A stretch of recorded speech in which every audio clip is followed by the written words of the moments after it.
शर्वरीने राहुलला फोन केलेला असतो.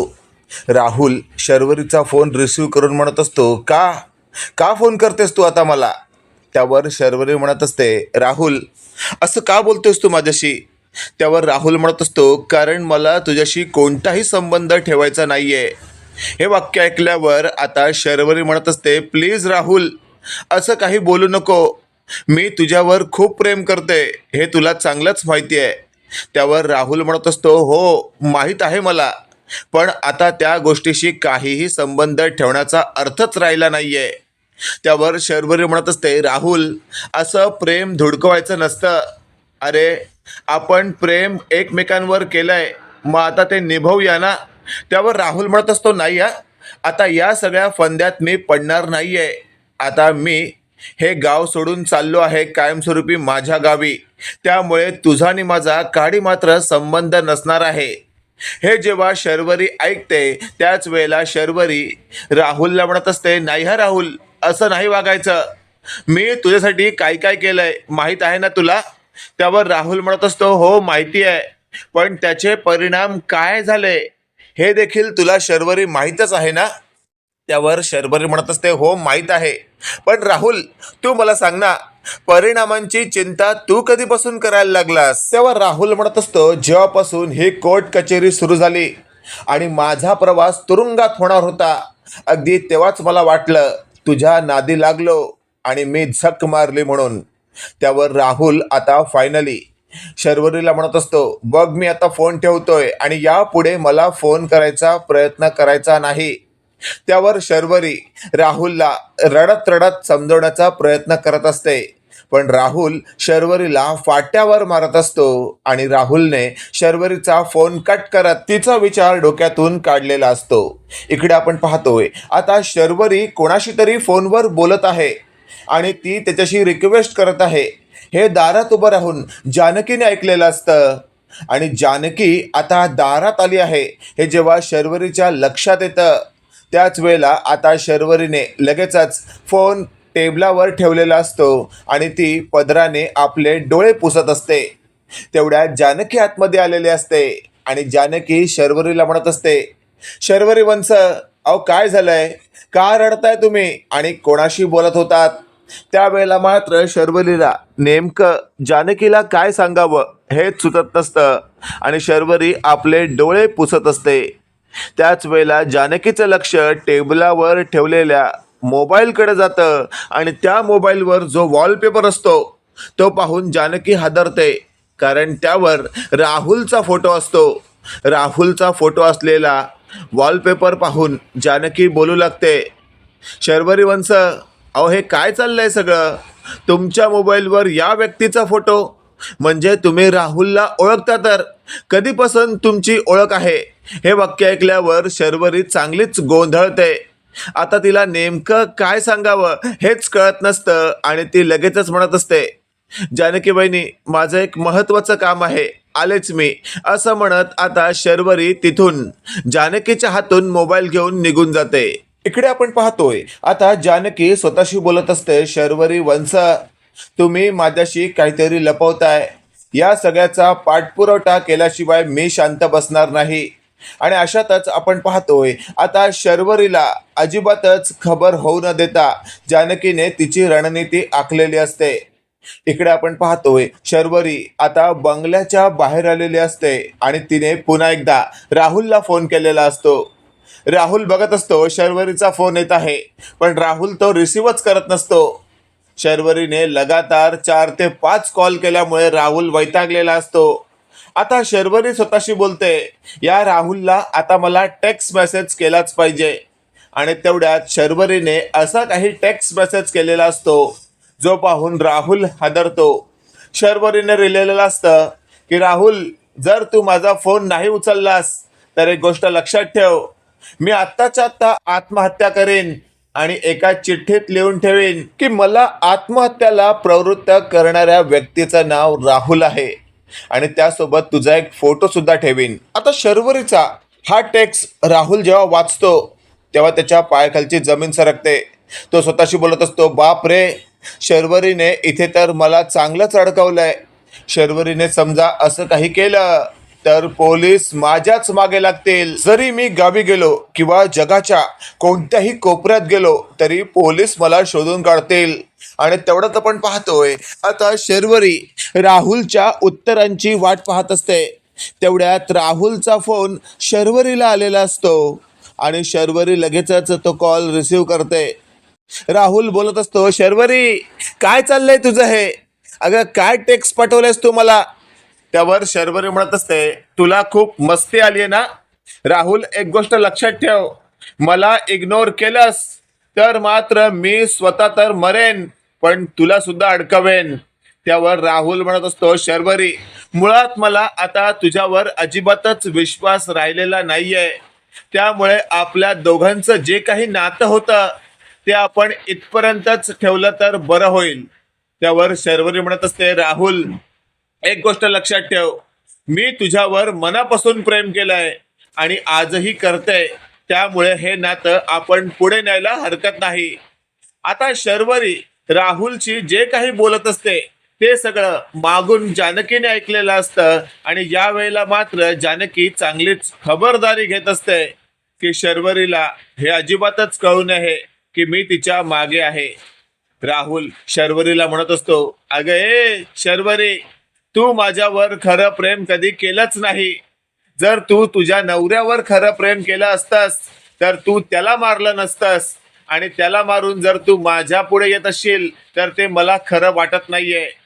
असं तसं बोलून आता राहुल शर्वरीकडून आपली पाठ सोडवण्याचा प्रयत्न करत असतो पण शर्वरी काही केल्या राहुलला सोडायलाच तयार नसते. हे आता तिच्या बोलण्यावरून सिद्ध होत असतं. इकडे आपण पाहतोय आता बराच वेळ झालेला असतो. शर्वरी बाहेरच्या अंगणातच आता रडत बसलेली असते. तेवढ्यात तिथे जानकी आलेली असते. जानकी म्हणत असते, शर्वरी वंश, चला आता तुम्ही इथून आत चला, तुमचा प्रॉब्लेम मी सॉल्व्ह करते, तुम्हाला अजिबातच रडायची गरज नाहीये. त्यावर जानकी नेमकं काय बोलते हे शर्वरीला कळत नसतं. त्याच वेळेला जानकीने आता शर्वरीला आत आणलेलं असतं. इकडे आपण पाहतोय राहुल हा तिच्या बहिणीला म्हणजेच ऍडव्होकेट देसाई ही राहुलची सख्खी बहीण असते. आणि तेवढ्यात ऍडव्होकेट देसाई आता राहुलला म्हणत असते, काय रे राहुल, काय झालंय? अचानकपणे मला इथे का बोलवून घेतलंस? त्यावेळेला राहुल म्हणत असतो, ताई या शर्वरीने मला अडकवण्यासाठी असा मेसेज पाठवलाय, काय करू या मेसेजचं? त्यावर राहुलची बहीण ऍडव्होकेट देसाई म्हणत असते, अरे अशा मेसेजांना भीक घालायची नसते, काळजी करू नकोस तू, चल आता आपण गावी निघायचं म्हणतोस ना, तर टेन्शन घेऊच नको, मी आहे तुझ्या बरोबर. असं म्हणत आता ऍडव्होकेट देसाईने राहुलला थोडी ताकद दिलेली असते. इकडे आपण पाहतोय जानकीने शर्वरीची समजूत काढलेली असते. मी तुम्हाला या सगळ्यातून बाहेर काढेन, फक्त तुमचा माझ्यावर विश्वास हवा. त्यावर शर्वरीचं म्हणणं असं असतं, जानकी बहिणी दिसतं तेवढं सोपं नाहीये या सगळ्या प्रकरणातून, खरंच मला अजिबातच स्वतःची सुटका होताना दिसत नाहीये. त्यावर राहुलला आपण या प्रकरणामध्ये अडकवू असं जेव्हा जानकीने म्हटलेलं असतं त्याच वेळेला शर्वरीला बरं वाटतं. इकडे आपण पाहतोय आता ऍडव्होकेट देसाई ही राहुलची बहीण आहे हे जेव्हा सगळ्यांसमोर जानकीने उघड केलेलं असतं सगळ्यांना एकच धक्का बसतो. शर्वरीही म्हणत असते, म्हणजे या राहुलने मला धोका दिलाय तर? त्यावर जानकी म्हणत असते, हो शर्वरी वंश, पण फक्त राहुलने धोका नाही दिला तर तुम्ही सुद्धा राहुलला धोकाच दिला आहे. हे जेव्हा जानकीने शर्वरीला म्हटलेलं असतं त्याच वेळेला शर्वरी म्हणत असते, अगदी बरोबर बोलताय तुम्ही जानकी बहिणी, पण एक गोष्ट सांगू का, या सगळ्यामध्ये आतापर्यंत माझी चूक 100% नाहीये. या राहुलने मला फितवलं विक्रांतला मारण्यासाठी.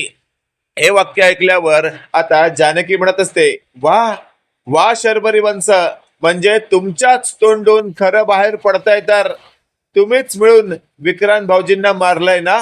त्यावर शर्वरी म्हणत असते, मी नाही मारलं.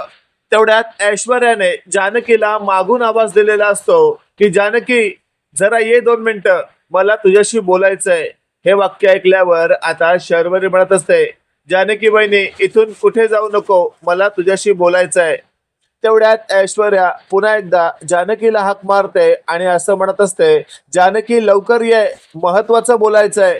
त्यावर जानकीने शर्वरीला म्हटलेलं असतं, आलेच मी, काळजी करू नका तुम्ही. आणि अशातच आपण पाहतोय आता ऐश्वर्या त्या कोपऱ्यामध्ये जानकीची वाट पाहत असते.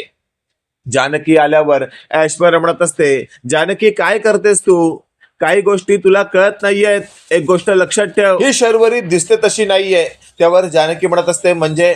त्यावर ऐश्वर्याने आपल्याकडील महत्वाचा पुरावा जानकीच्या हातात देत असं म्हटलेलं असतं, जानकी बघ, या शर्वरीवर आतापर्यंत तू विश्वास ठेवलास ना, पण ही शर्वरी विश्वास ठेवायच्या लायकीची नाहीये. हिनेच स्वतःच्या नवऱ्याला मारलंय. हे जेव्हा आता ऐश्वर्याने म्हटलेलं असतं त्याच वेळेला जानकीला खूप मोठा धक्का बसतो. जानकी म्हणत असते, काय, शर्वरी वंसनीच मारलाय? त्यावर ऐश्वर्या म्हणत असते, हो, आणि महत्वाचं म्हणजे आजच्या आज आपण तिला पोलिसात दिलं पाहिजे.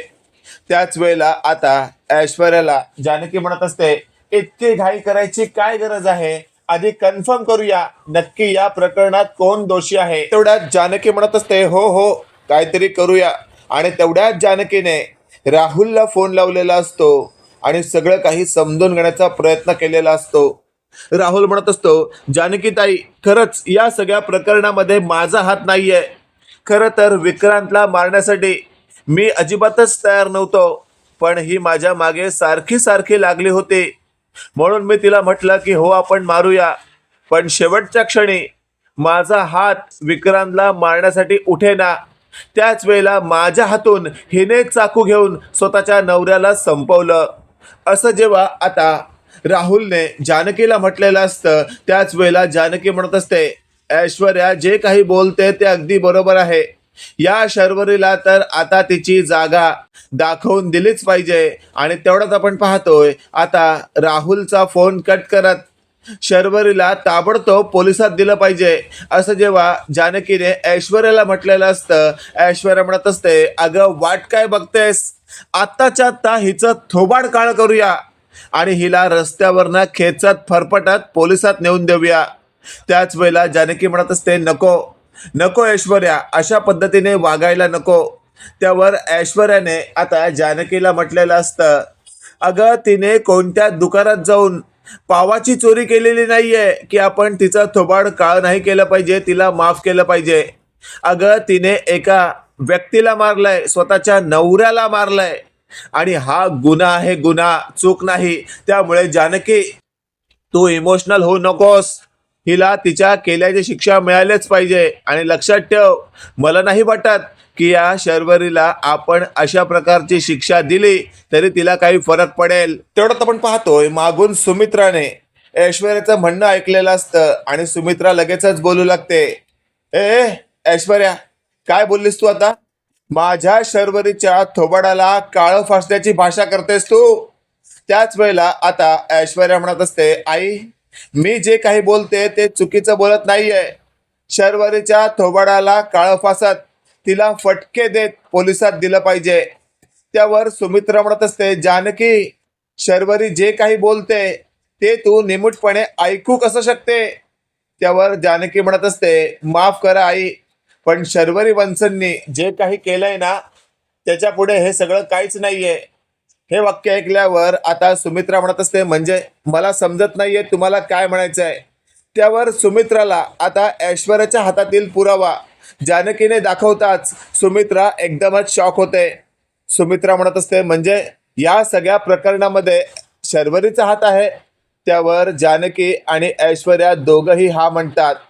इथे आता सुमित्रा रौद्र रूप धारण करते आणि तिने बाजूला असलेला दांडका उचललेला असतो आणि तो दांडका हातात धरत ती इकडे तिकडे पाहत, शर्वरी, शर्वरी खाली ये, असं जोरजोरात म्हणत असते. आता शर्वरीने सुमित्राचा आवाज ऐकलेला असतो आणि लांबून तिच्या हातात दांडका पाहिलेला असतो आणि शर्वरीला कळून चुकलेलं असतं की काहीतरी गडबड आहे.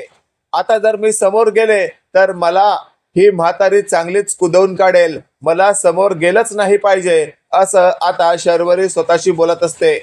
तेवढ्यात आपण पाहतोय ऐश्वर्याने आता कोपऱ्यात लपून बसलेल्या शर्वरीला खेचत फरफटत बाहेर काढलेलं असतं. आणि शर्वरीला ऐश्वर्या म्हणत असते, काय समजलेस तू की अशा प्रकारे लपून बसल्यावर तुला आम्ही शोधू शकणार नाही का? त्यावर मात्र आता मागचा पुढचा विचार न करता शर्वरी काही बोलणार तेवढ्या जानकीने शर्वरीला सटकन कानाखाली दिलेले असते. शर्वरी म्हणत असते, जानकी बहिणी तू माझ्यावर हात उचललास? शर्वरी वंचवा. त्यावर सुमित्रा म्हणत असते, कसली वंच तू? तू फालतू निघालेस, कोणी निघालेस? स्वतःच्याच नवऱ्याला मारणारी एक हमरादी निघालीस. त्यावर शर्वरी हात जोडते आणि म्हणत असते, माफ करा मला, या सगळ्या प्रकरणामध्ये माझी चूक झाली. तेवढ्यात आपण पाहतोय आता जानकी म्हणत असते, शर्वरी वंश चूक झाली, तुम्हाला बोलताना काहीच वाटत नाही. अहो तुम्ही चूक नाही तर गुन्हा केलाय, त्यामुळे यापुढे तुम्हाला कोणत्याही प्रकारची माफी दिली जाणार नाही. तेवढ्यात आपण पाहतोय आता ऐश्वर्या म्हणत असते, अगं हे जानकी, हिच्याशी एवढं गोड गोड बोलण्यात काहीच अर्थ नाहीये. मी काय म्हणते, आईंच्या हातात असलेला दांडका तू घे, चारी बाजूने या शर्वरीला सुजवून काढ. तेवढ्यात जानकी म्हणत असते, नाही ना ऐश्वर्या, मी असं नाही करू शकत, मी शर्वरी वंशनवर हात नाही उचलू शकत. त्यावर ऐश्वर्या म्हणत असते, वाटलंच मला, तुम्ही लोक फक्त दांडका हातात घेऊन स्टाईल मारणार, आता तर हिला मीच मारणार. असं म्हणत सुमित्राच्या हातातून या ऐश्वर्याने दांडका हिसकावून घेतलेला असतो आणि एक पोझिशन घेत धडाधड धडाधड शर्वरीला चारी बाजूने फटके द्यायला सुरुवात केलेली असते. शर्वरी म्हणत असते, आई आई, जानकी बहिणी वाचव ना मला, ही ऐश्वर्या मला मारून टाकेल. मित्रांनो, काय वाटतं तुम्हाला, खरंच येत्या काळामध्ये या मालिकेत आपल्याला वेगळं काही पाहायला मिळू शकतं का? कमेंट करून नक्की कळवा आणि असेच नवनवीन अपडेट पाहण्यासाठी व्हिडिओला लाईक आणि चॅनलला नक्की सबस्क्राईब करा. धन्यवाद.